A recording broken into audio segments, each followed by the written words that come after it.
आप लोगों ने हमेशा यही सुना होगा कि इंसान हो या स्टॉक मार्केट, जाना तो उसने ऊपर ही है, लेकिन हकीकत इसके बिल्कुल बरक्स है।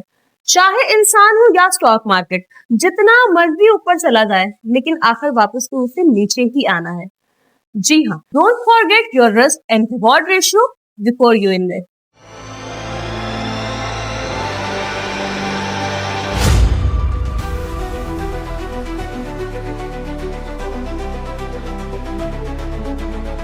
अस्सलाम वालेकुम, मैं हूं नादिया अनवर और आप देख रहे हैं the inside of stock market.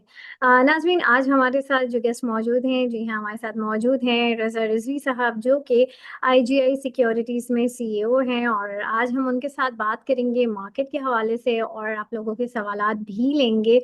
और जो है उनको वेलकम करने से पहले यहाँ पर मैं ज़रूर आप लोगों से ये रिक्वेस्ट करूँगी कि आप लोग हमारे प्रोग्राम्स को लाइक करें, क्योंकि जितना ज़्यादा आप लाइक करेंगे उसी तरह के प्रोग्राम्स हम आपके लिए ज़्यादा लेकर आएंगे।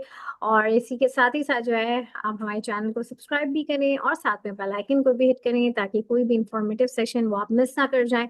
और इसके अलावा आप इसको शेयर करें सबके साथ, ताकि जो है लोगों को इन्वेस्टमेंट की अवेयरनेस हो, फाइनेंशियल मार्केट की अवेयरनेस हो। तो चलिए जी, चलते हैं अपने गेस्ट की तरफ और उनसे बातचीत का सिलसिला आगे बढ़ाते हैं। अस्सलाम वालेकुम सर। जी वालेकुम अस्सलाम। How R G you? Sir, अल्हम्दुलिल्लाह सर, आप कैसे हैं? बिल्कुल ठीक ठाक जी, बिल्कुल ठीक ठाक। Thank you so much sir for your time and welcome to the session. और सबसे पहले जो है मैं चाहूँगी कि मार्केट के हवाले से जो है आप जरा सा हमारे नाज़रीन को आज की मार्केट का एक ओवरव्यू शेयर करें।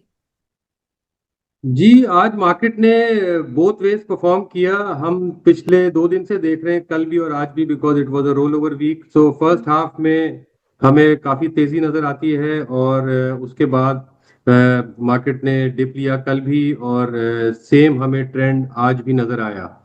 आज अगर हम देखें तो मार्केट ने 158,800 का हाई टच किया, which was also resistance level. और उसके बाद वहां से जो है वो उसने मार्केट ने अपने आप को थोड़ा सा करेक्ट किया, वहां पर प्रॉफिट टेकिंग नजर आई हमें, और 157,400 के लेवल तक नीचे गई बाजार। और फिर जो है वो, बट क्लोजिंग मुझे लगता है कि considering the roll over week और कंसिडरिंग द फैक्ट के लेवरेज पोजीशंस जो हैं वो भी सब्सटैंशियल हैं, उसके बावजूद बाजार ने आज अच्छी क्लोजिंग दी 157,900 प्लस की। तो तकरीबन 390 पॉइंट पॉजिटिव थी बाजार। और अगर हम देखें तो आज काफी अच्छी एक्टिविटी हमें एनर्जी चेन में नजर आई। इंडेक्स को मेनली जिन शेयर्स ने सपोर्ट किया वो यूबीएल था, बैंक अल हबीब, बेस्टवे सीमेंट की एक अनाउंसमेंट आई है, उसकी वजह से बेस्टवे ने इंडेक्स को अच्छी सपोर्ट दी। उसके अलावा ऑयल स्टॉक्स ने अच्छी सपोर्ट दी। और थोड़ा सा जो है वो shares like lucky, FFC, HBL, BOP वगैरह, मिजान बैंक, ये थोड़े नेगेटिव में थे, जिसकी वजह से मार्केट ने थोड़ा ट्रैक किया अपने आप को। But all in all I think today was a very exciting day. बड़ी अच्छी खबरें हमें सुनने को मिली during the day, particularly relating to the energy chain. Hopefully circular debt की रेजोल्यूशन हो रही है, साइनिंग सेरेमनी अब फाइनली हो रही है, इनविटेशंस आ गए हैं, बैंकर्स जो हैं वो जा रहे हैं। So I am very hopeful के डिस्पाइट द फैक्ट के थोड़ी सी टाइमिंग हमारी बाजार की टुवर्ड्स द लास्ट वीक, थोड़ा फ्यूचर की पोजीशंस होती हैं, उसकी वजह से बाजार थोड़ा सा प्रेशर लेती है। But considering the energy chain and it's weightage on the index, I am very hopeful के बाजार जो है वो अच्छा मोमेंटम दिखाएगी। 158,800 का रेजिस्टेंस लेवल जो आज भी आपको नजर आया कि जब वो टच किया तो उसके बाद बाजार ने प्रॉफिट टेकिंग देखने को मिली। होपफुली अगर ये लेवल ब्रीच होता है तो हमें जो है वो बुलिश मोमेंटम कंटिन्यू होता हुआ नजर आएगा। सही। और सर, ये अगर ये कल जो ये साइनिंग सेरेमनी है वो होपफुली अगर ये एग्जीक्यूट हो जाती है, और तो इसके बाद किस तरह से आप देख रहे हैं, ये इस सेक्टर को कैसे देख रहे हैं, ऑयल एंड गैस सेक्टर को आगे क्या इसमें मजीद, क्योंकि ये इस सेक्टर को इस ट्रिगर, इस बूस्ट की बहुत जरूरत थी, तो इसके बाद क्या क्या देख रहे हैं इसमें? जी, I think there is a great room in the entire energy chain, OGDC, PPL, PSO, Sui North, Sui South, ये सारे वो बेनिफिशियरीज हैं जो कि इसके होंगे। होपफुली जो बातें हो रही हैं वो तकरीबन 1.2 से लेके 1.7 ट्रिलियन की सेटलमेंट की बात हो रही है सर्कुलर डेट की। सो इनके कैश फ्लोज कंसिडरेबली इंप्रूव होंगे। और आज हमें वही नजर आया कि जब पिछले एक आध महीने से ये डिस्कशंस चल रही थी कि जी साइनिंग सेरेमनी अब हो जाएगी, वगैरह वगैरह डेट्स आ रही थी बीच में। अगर आपको याद हो तो हमारे चाइना का विजिट था, सीपैक रिलेटेड आईपीपीज की वजह से थोड़े से इश्यूज आ रहे थे। ऐसे सो आई थिंक वो मसले अब सॉर्ट आउट हो गए हैं, जिसकी वजह से अब इसको आगे हम प्रोसीड कर रहे हैं। आगे आईएमएफ का रिव्यू भी आ रहा है। आईएमएफ की भी एक कंडीशन थी कि आप सर्कुलर डेट के ऊपर कोई रेजोल्यूशन लेकर आए, तो आई थिंक 25 का रिव्यू है, उससे पहले ये चाह रहे हैं कि इस मैटर को साइन ऑफ करके क्लोज करें ताकि हमारे रिव्यू में भी आसानी पैदा हो। तो I think I think very hopeful के energy chain will provide a great trigger to the market. सही, बिल्कुल इंशाल्लाह, और होप फॉर द बेस्ट। और यहाँ पर हमारे साथ पार्टिसिपेंट्स हैं, उनके हम सवाल भी लेंगे। जी सबसे पहले हेलो, अस्सलाम वालेकुम जी। मेरा वालेकुम क्वेश्चन जो सलाम। है वो मारी के हिसाब से है कि मारी भी तो ऑयल एंड गैस सेक्टर में ही आता है, तो आप क्या देखते हैं मारी पर क्या इफेक्ट आएगा? इस चीज का अच्छा इफेक्ट आएगा, या मारी को मैं चेंज कर या स्विच कर लूं मारी को, अगर ओजीडीसी या फिर पीपीएल की तरफ? मुझे बस इसके लिए अगर थोड़ी सी वजाहत फरमा दें, बहुत शुक्रिया। देखिए, मारी मारी कोई सिग्निफिकेंट बेनिफिशियरी नहीं है सर्कुलर डेट की रेजोल्यूशन का। मारी के दूसरे ट्रिगर्स हैं, they are also diversifying into other businesses. I think those will materialise over time, but immediate trigger जो इस वक्त एनर्जी चेन में नजर आ रहा है वो इन मेन स्टॉक्स में नजर आ रहा है जिनका मैंने जिक्र किया। OGDC, PPL, PSO will be the main beneficiaries, and then the SUI South and SUI North, etc. So आप उसको देख सकते हैं। सही, जी बहुत बहुत शुक्रिया शेख मोहम्मद साहब। जी उसामा साहब अपना सवाल कीजिए। बहुत शुक्रिया मैम। मेरा सर आपसे सवाल है कि ज़्यादातर स्टॉक जिनमें मैं काम करता हूँ, लाइक जैसे आप बता रहे हैं ओजीडीसी, पीपीएल, एसएनजीपी, ये सर अपने ईयरली टॉप पर खड़े हुए हैं, तो क्या इनमें पोजीशन ली जा सकती है लॉन्ग की? और इंडेक्स का सर ऐसा कौन सा लेवल है जो ट्रिगर होगा, जो ब्रेक होगा, तो फिर हम समझ सकते हैं कि भी करेक्शन जो है वो शुरू हो सकती है? Thank you sir. देखिए, ये जो एनर्जी चेन के स्टॉक्स हैं, ये जिन लेवल्स पे खड़े हुए हैं वो करंट सिनारियो के हिसाब से थे, जिसमें इनके कैश फ्लोज के कंस्ट्रेंट्स थे because of circular debt. Circular debt की रेजोल्यूशन में जो इनको पैसे मिलेंगे, those will bring a fresh trigger to these stocks, and what the market expectation is that there will be a lot of interest in these shares moving forward. जहां तक आपके सवाल दूसरा सवाल है, सो हमें 157,400 जो आज भी लेवल नीचे का नजर आया, वो सपोर्ट लेवल है। अगर ये लेवल ब्रीच करता है तो फिर बाजार मजीद मंदी की तरफ जा सकती है, और दूसरी सपोर्ट जो है वो फिर मार्केट को अराउंड 156,600 के लेवल पे मिलेगी। तो इन लेवल्स को देखते हुए आप अपना व्यू फॉर्म कर सकते हैं। बहुत शुक्रिया सर।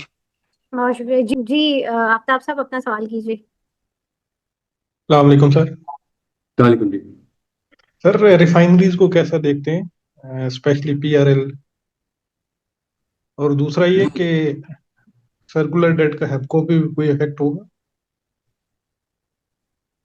देखिए, रिफाइनरी के अपने डिफरेंट चैलेंजेस रहे हैं जिनके ऊपर रिफाइनरी पॉलिसी आई थी। उसमें अभी भी मजीद डिस्कशंस चल रही हैं गवर्नमेंट के साथ। इस वक्त आई थिंक रिफाइनरी से ज्यादा जो फोकस जिन सेक्टर्स पे है इस वक्त मार्केट का, वो प्राइमरीली एनर्जी चेन है और उसके अलावा सीमेंट सेक्टर वगैरह है, जिसके अंदर अगेन क्योंकि रीसेंट फ्लड्स आए हैं, रिहैबिलिटेशन रिलेटेड एक्टिविटी चलेगी, तो उसकी वजह से उसमें अच्छे ट्रिगर्स आपको देखने को मिल सकते हैं। जहां तक हप्को का ताल्लुक है, हप्को आईपीपी है और उसके साथ अब इन्होंने बीवाईडी की गाड़ी लॉन्च की है। तो उसके मेन ट्रिगर्स जो हैं वो उसके जो दूसरे बिजनेसेस हैं वो हैं, और उसकी जो ग्रोथ है from the automobile sector, that will bring a fresh trigger to this share. सही, बहुत शुक्रिया आफ्ताब साहब। जी, यहाँ पर अब हम 2 सवाल और लेंगे। सैयद अता ज़ैनी साहब जल्दी से अपना सवाल करें। जी, अस्सलाम वालेकुम। वालेकुम सलाम। वालेकुम जी। अच्छा, मुझे ये पूछना था सिनर्जी के बारे में। सिनर्जी कहाँ किस लेवल तक आ सकता है, और वेव अप्लायंसेस के बारे में। ये 2 शेयर्स हैं जिनके बारे में मुझे मालूम करना है, प्लीज जरा बता दीजिए। देखिए, ये दोनों वो शेयर्स हैं जिसके अंदर काफी ज्यादा वॉलेटिलिटी रहती है।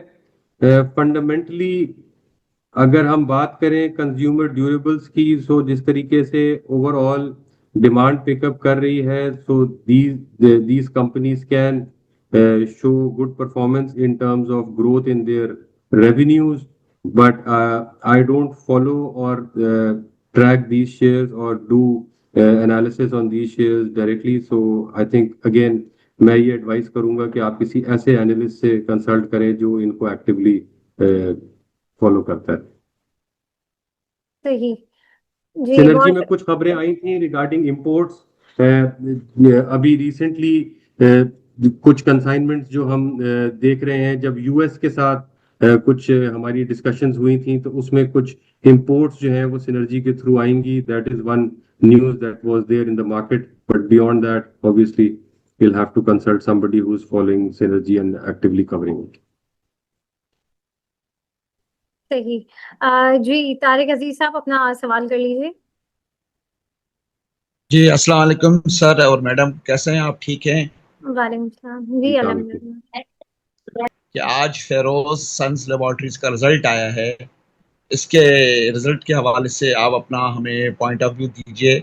सिर्फ ₹2 का डिविडेंड दिया है, कंपनी ने डबल ट्रिपल अर्निंग की है लास्ट ईयर -9.554, और आज इनकी रिजल्ट आई है ₹12.54 के करीब, यानी कोई मोर देन 3 टाइम्स इन्होंने अपनी अर्निंग शो की है।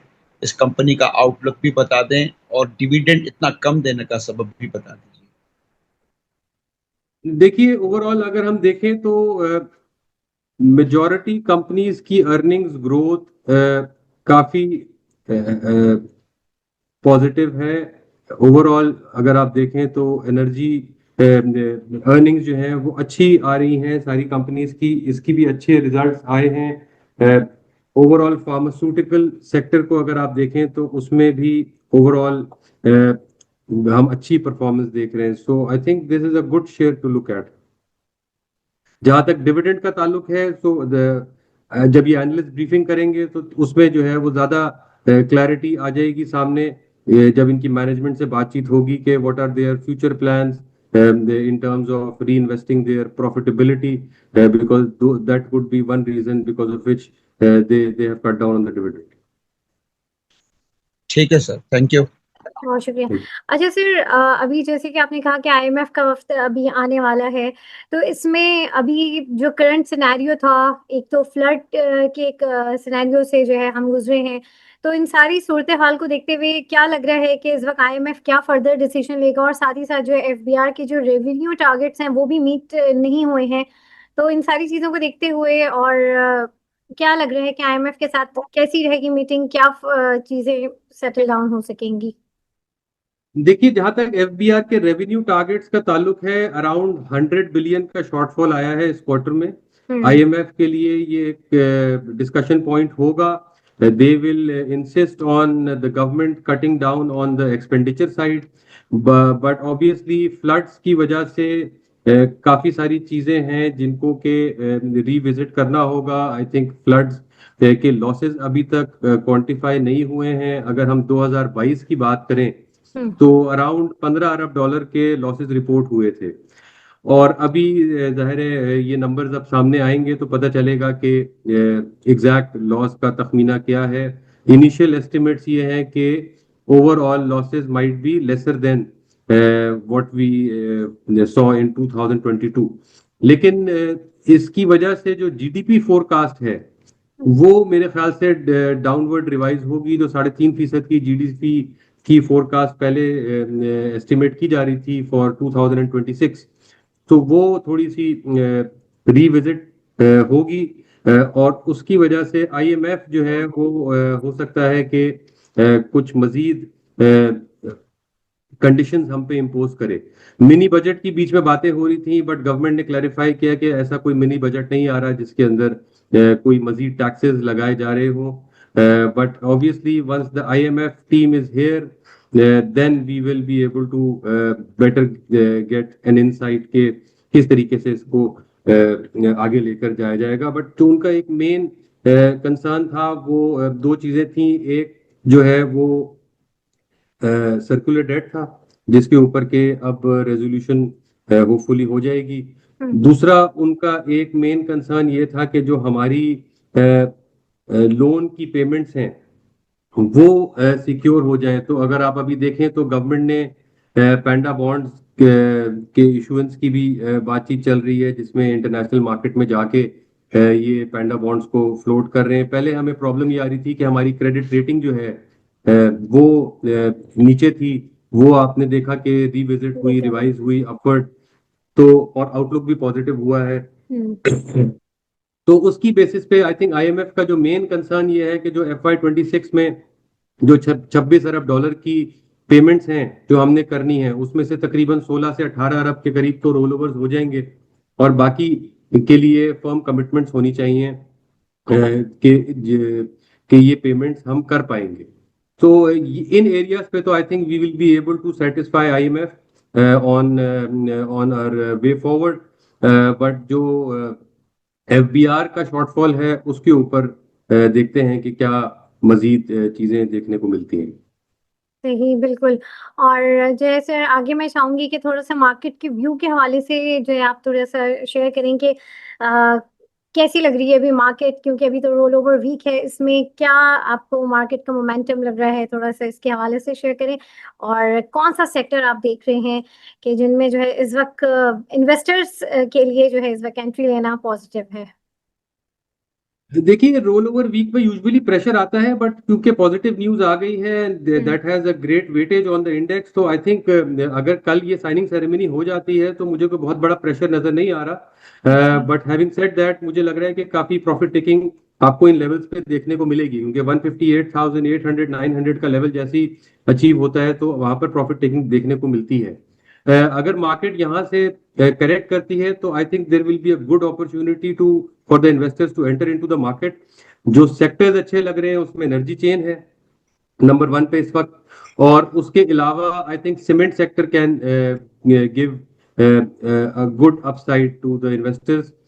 सीमेंट्स में देखा जा सकता है बिल्कुल डेफिनेटली, बिकॉज अगर आप देखें तो with the rehabilitation related activity that will start after the post floods, that will bring good upside to the cement sector. उसके अलावा I am very positive on a few of the pharmaceutical companies जिसमें अभी भी upside का potential है, तो उनको भी देखा जा सकता है। कुछ कंज्यूमर प्रोडक्ट की कंपनीज हैं, फॉर इंस्टेंस अगर आप देखें तो एक कंपनी है BF एग्रो, उन्होंने एक्सपेंशन की अनाउंसमेंट की। ऑर्गेनिक मीट कंपनी की अभी अगर आप देखें तो रिसेंटली अनाउंसमेंट्स आई हैं। So there are positive news that are coming in these sectors as well. So besides the main board sectors, which is energy chain and cements and a few pharmaceutical companies, you'll have to cherry pick from other sectors as far as the companies are concerned in other sectors other than main board. सही, great, बिल्कुल। और thank you so much sir Raza आपका, और हमारे साथ जितने भी participants थे आप लोगों का भी बहुत शुक्रिया। और नाज़रीन, यहाँ पर मैं लूँगी इजाज़त, इंशाल्लाह आप लोगों से फिर मुलाकात होगी, तब तक के लिए अल्लाह हाफ़िज़।